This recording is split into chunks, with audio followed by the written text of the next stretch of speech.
ITF Juniors World Ranking Tournament Jorar Swali Uttara Bosor Tokotor Kalambo Hobo Humba Notai Hopra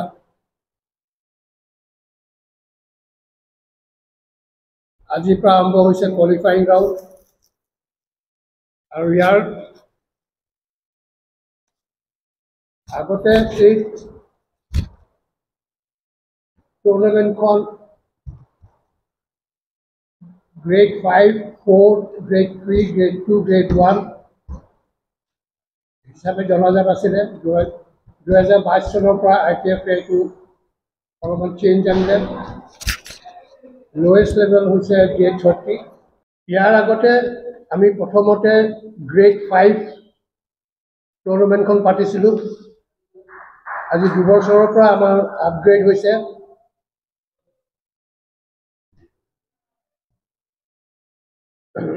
J60 অৰ্থাৎ grade 4 লৈ আৰু আমাৰ ইয়াত আৰু আপগ্ৰেড কৰাৰ সম্ভাৱনা আছে গ্ৰেড 3 লৈ কিন্তু তেতিয়া আমি ফুল হস্পিটালিটি দিব লাগিব খেলুৱৈবিলাকক আৰু সেইটোত আপোনালোকে জানে যথেষ্টখিনি ফাণ্ডৰ দৰকাৰ হ'ব আৰু আমি তেতিয়ালৈকে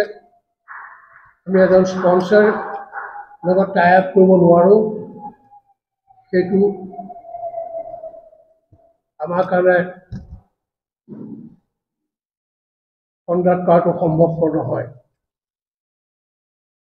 আৰু আমাৰ ইয়াত এইবাৰো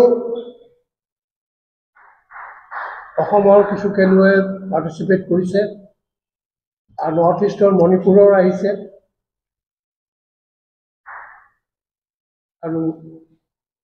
প্ৰায় পৃথিৱীৰ বিভিন্ন জেগাৰ পৰাও আহিছে য'ত আপোনালোকক আমাৰ ৰাইট আপত দিয়া হৈছে আমি over the years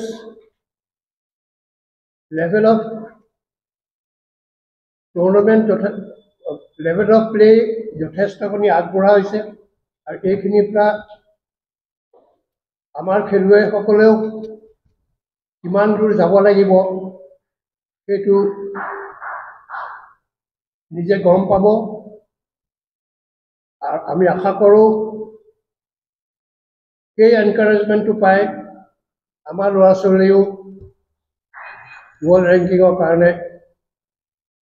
major events খেলিবলৈ সুবিধা পাব নিশ্চয় জানে আমি এই ITF জুনিয়ৰ্ছখন 2008 চনত আৰম্ভ কৰিছোঁ আৰু কণ্টিনিউৱাছলি এই 16 বছৰ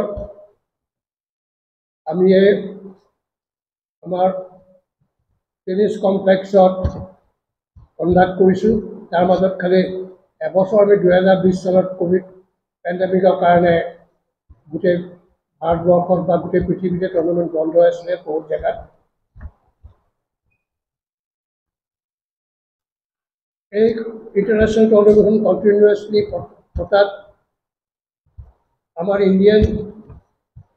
খেলুৱৈৰ লগতে আমাৰ অসম আৰু নৰ্থ ইষ্টৰ প্লেয়াৰসকলৰ কাৰণে সুবিধা হৈছে যিহেতু তেওঁলোকে ইণ্টাৰনেশ্যনেল ৰেংকিং পইণ্ট ইয়াতে উপাৰ্জন কৰিবলৈ সুবিধা পায় নিজৰ ঘৰৰ জেগাত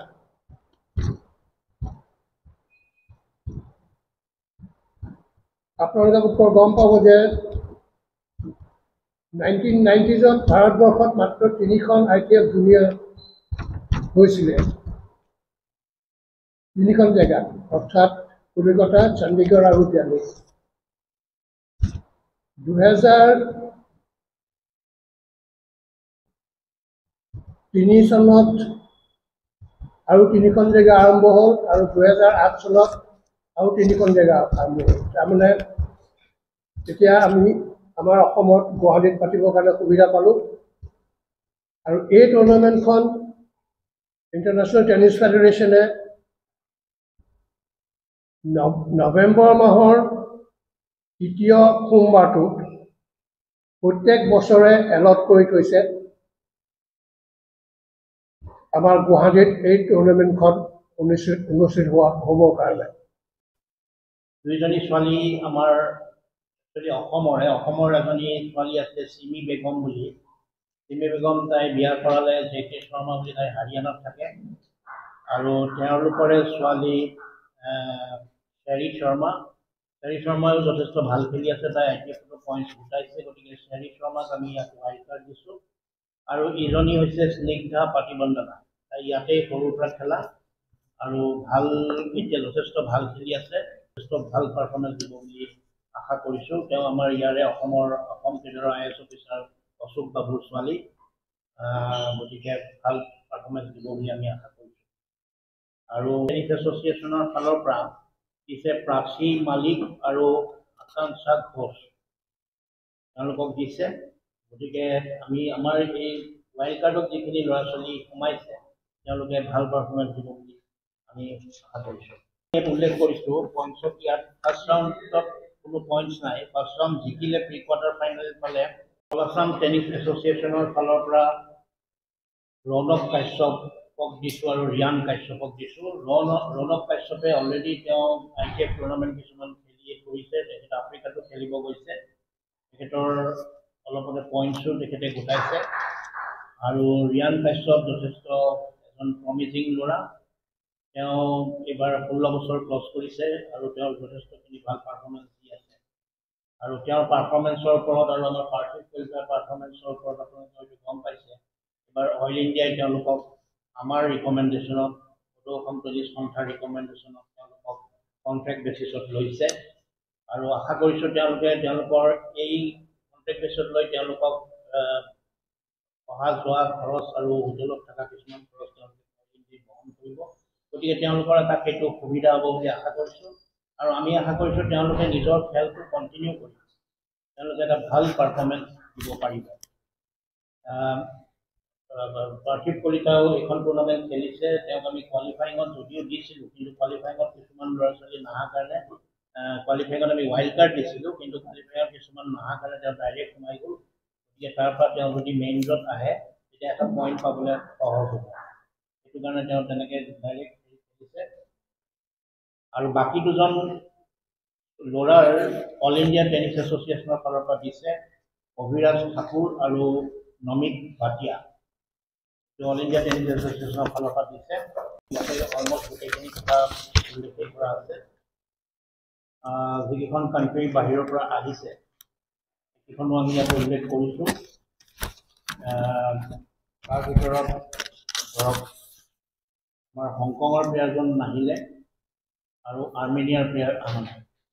দুজন প্লেয়াৰ অহা নাই আৰু শ্ৰীলংকাৰ এজন প্লেয়াৰ অহা নাই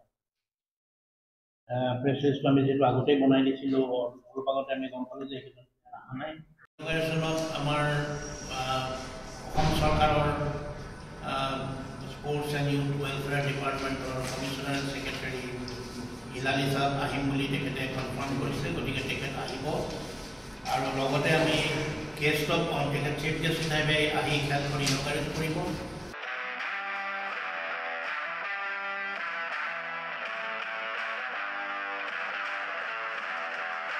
গুৱাহাটীৰ মাজমজিয়াত নৰ্থ ইষ্টৰ প্ৰথমখন এক্সক্লুচিভ মাৰ্চেল আৰ্টছ সামগ্ৰীৰ শ্ব'ৰুম তথা বিপণী তিৰুপতি স্পৰ্টছ কাৰাটে উচো টাইকোৱাণ্ডো বক্সিং জুজিটছু পেঞ্চাকচিলা জুডো আদি 7টাকৈ সমৰ কলা ইভেণ্টৰ ইউনিফৰ্ম আৰু প্ৰশিক্ষণৰ সামগ্ৰী ইয়াত উপলব্ধ tracksuit jersey martial arts medal memento trophy ক্ৰয় কৰিব পাৰিব পাইকাৰী মূল্যত ফুটবল ভলীবল বাস্কেটবল ক্ৰিকেট আদি ইভেণ্টৰ সামগ্ৰীৰ ছাপ্লাইৰ বাবে অৰ্ডাৰ ওলোৱা হয় কাৰাটে টাইকোৱাণ্ডোৰ নেশ্যনেল ফেডাৰেশ্যনৰ দ্বাৰা এপ্ৰুভড ব্ৰেণ্ড আৰু আপ টু ডেট সামগ্ৰীৰ বাবে একমাত্ৰ বিশ্বাসযোগ্য আৰু নিৰ্ভৰযোগ্য প্ৰতিষ্ঠান ঠিকনাটো হৈছে doctor B Barua road house number 52 first floor Ulubari Guwahati 7 phone number 9085083493 email sanju_regal@rediffmail.com